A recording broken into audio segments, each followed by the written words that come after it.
People often ask what the environmental humanities is all about.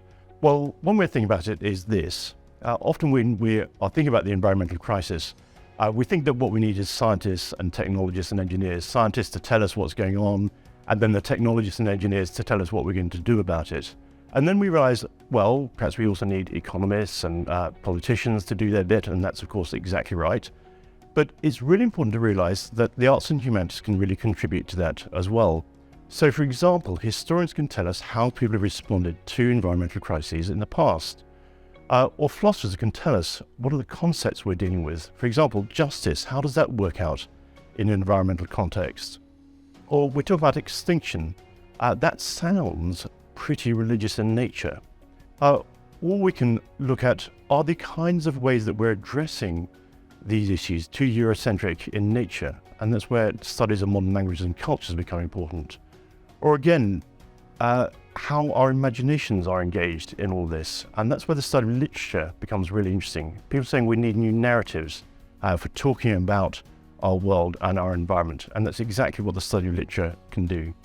So many of the environmental challenges we face, including the nexus of problems that emerge out of climate change, really require multidisciplinary approaches to these problems.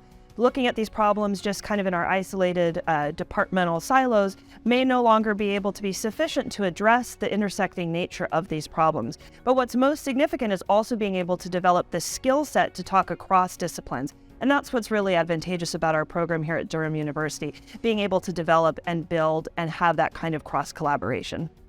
We offer two core modules. One is an introduction to environmental humanities, and the other is a general one which is taken with people from other programs on energy and society.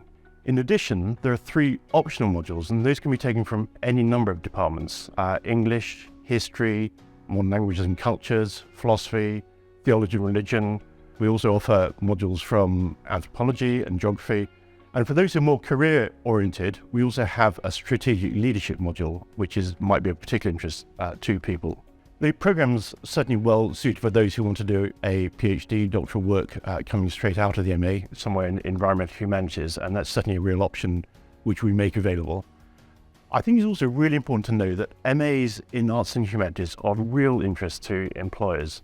And the reason is because they offer a variety of skills that employers really value. The ability to listen to different points of view, to be able to critically analyze what they are, and then to be able to present one's own views in a way that's interesting and attractive and persuasive.